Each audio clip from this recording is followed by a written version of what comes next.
Hey out there, everyone. Today, what I want to do is just document some of the practice that I'm currently doing. There's no set, organized, detailed and organized part to my practice right now. I don't have a list of things that I'm going through as of right now, but there are some more broad topics that I'm covering. And one topic in particular is the half whole diminished. And you could base this out of C. What I'm going to do is just start running through this scale across the fretboard. And I'm doing this in an improvisational way. And then by doing this in an improvisational way, what I'm doing is really trying to press the limits of how familiar I actually am with the scale. Because it's one thing if you take a scale and you run it through and you're able to do that fluently, but then to be able to actually create is a whole nother story. So what I've noticed over time is that for me to make a lot of progress in the application of any sort of scale or pattern, lick, phrase, whatever you want to, put in there, insert in, for me, it's a elongated process of just trying to figure out how am I going to apply this? So if I use more of a fermata practice or more of a let's just focus on this one particular thing for an extended period of time, then usually I can figure out some way to use it. I usually come up with phrases that I like. I'll jot them down.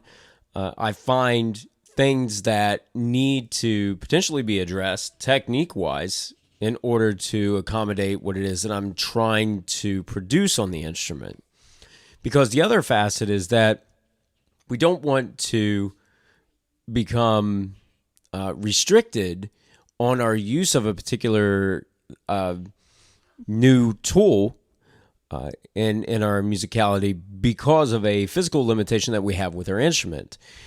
And when we gravitate towards those certain physical attributes that make it easy to play something, like there may be, in the case of the half whole diminished, there may be something that is easy for me to play.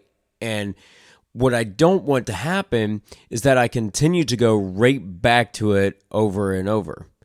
Because I want to branch out from there. I want to be able to progress the idea. I want to be able to make this something that doesn't get bound up into a very restricted form of use. So what I'm going to do is turn on the drum track. I'm using Drum Genius.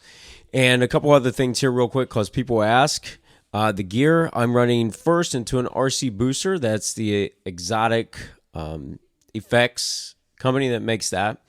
Then I'm going into one of the newest additions to my pedal board, which is the Keeley Electronics Red Dirt Germanium. The next pedal up is the Carbon Copy. That's the MXR pedal.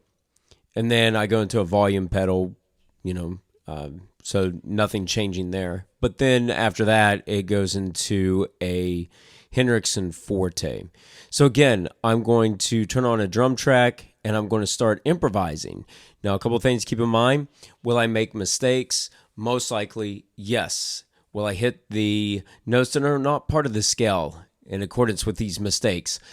Most likely, yes.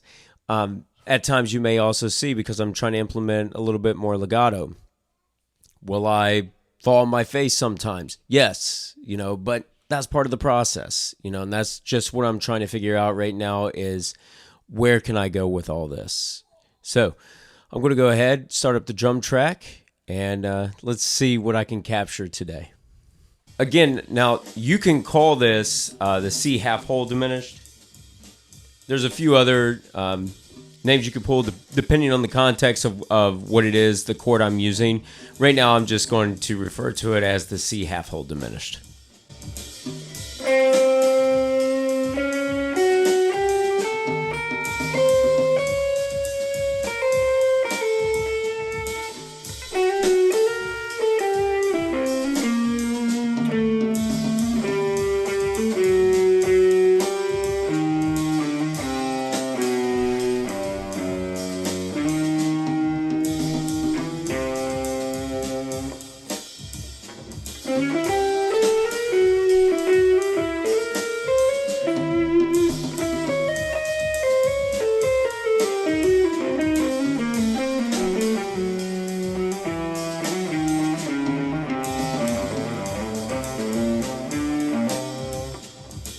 There now, so far, I mean, I had that one note there that didn't fit, but that's okay.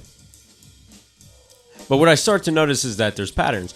Now, I know that there's tons of phrases, ideas out there that people have already done.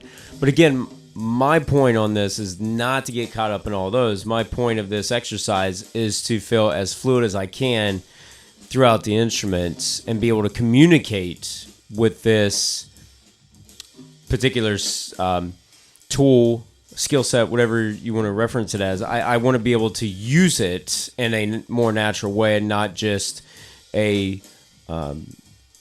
predetermined set of licks or patterns. So there's some things I may hit on and repeat a few times just to see how it fits and how I can move it around. But overall, I'm not going for these predetermined licks or trying to create any certain lick right now. That's another step later on.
So right now, I'm what I've started to go into is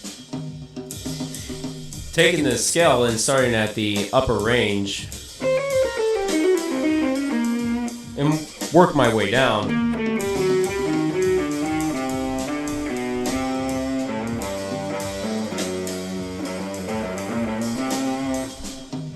Hit a couple of notes and then that wasn't quite part of it. So let's go back down, let's try it again. So like if I'm here on string 4,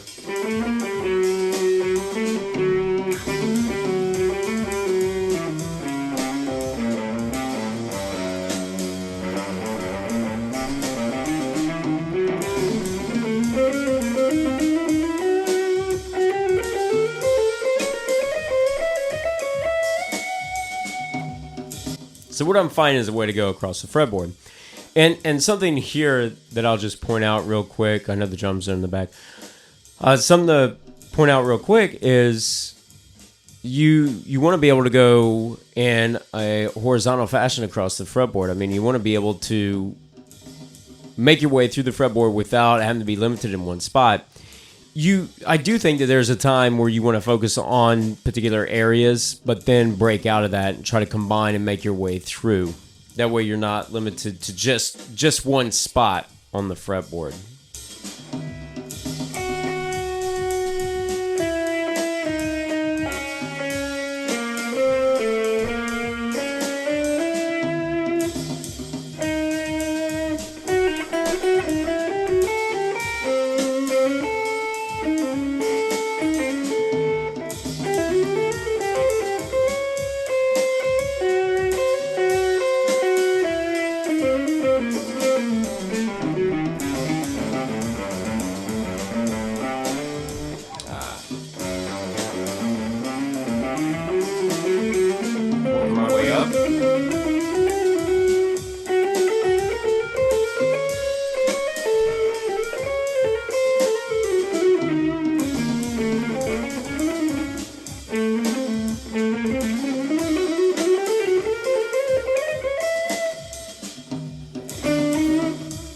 Let's try that again. No?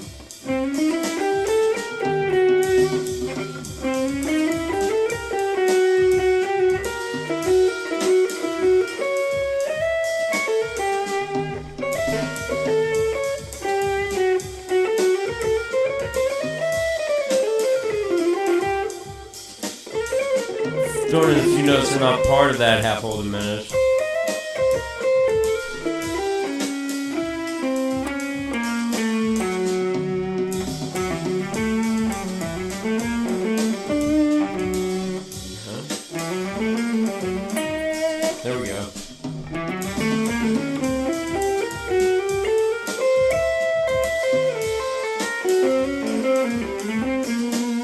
So now what I'm going to do is basically focus on two areas here. So I'm going from like the 5th fret range up to about the 11th fret range through here. There it is.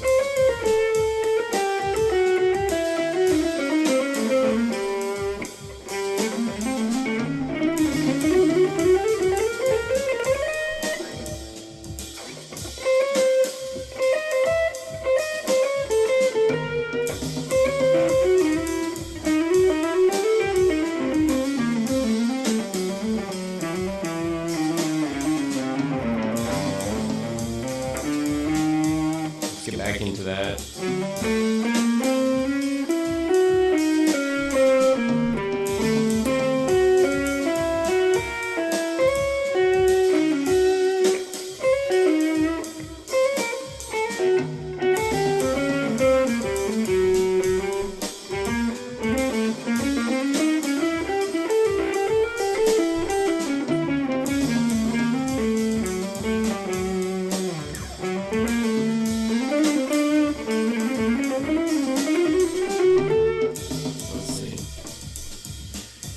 So now it's more of a legato type deal here that I'm trying to get through,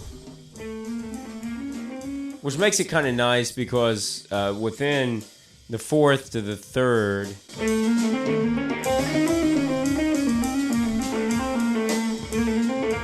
like running these patterns is not too terribly difficult. I'm trying to build like on the lower notes and build my way up in.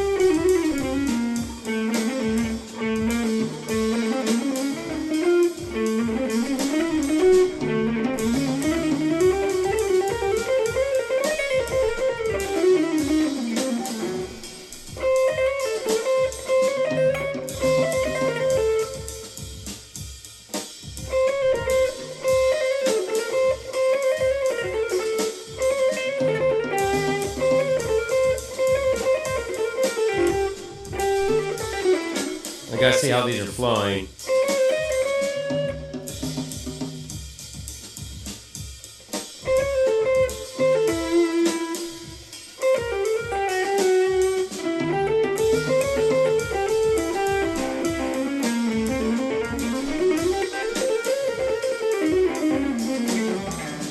Almost got it there. I went down to the C natural. It's part of that. It's like a C7 I'm thinking of. Got to the F sharp and just kind of lost my way as I was going down through there. The whole thing here, like to talk about the bigger picture just for a moment. The idea is that when I use this sort of improvisation, you can call it fermata practice or more open, what it allows me to do, like I said, is just to be able to figure out whether or not I can actually apply this in a practical way, as opposed to just running a scale straight up and down. I do think it's important to spend time doing that, and I do think it's important to isolate out certain areas of the fretboard and then make a bigger picture. It's all in steps. It's these, just gradual steps that you're taking. And for some, going the route of having some sort of a phrase, a pattern lick, something there that they can hang on to it first before creating, for some that works a little bit better. Now, I've written out lines for half whole diminished, but again, the main premise of what I'm trying to focus on is not, can I play this phrase, this lick, because yes, I can come up with things, and I do like to have that, and I think that that's an important step too. However, the main premise of what I was wanting to do and what I continue to try to do with this, and this could progress on for days, weeks, and then maybe I flip over to something else and then come back to it. The premise of this is to be able to just openly communicate with this particular sound, in the most fluid way that I can without feeling like I'm limited. And if you hit a point where you're doing this sort of practice and this improvisation and you notice that you're bored or you hit a wall, then I would say at that point you need to keep going. That's a good time to keep going. Now, you could take a little break if it's been a while that you've been doing that, but I would say to continue to go, because what you can do is set up these limitations for yourself where you say, I'm going to play only quarter notes now, I'm going to play eighth notes, or I'm going to play some kind of syncopated rhythms.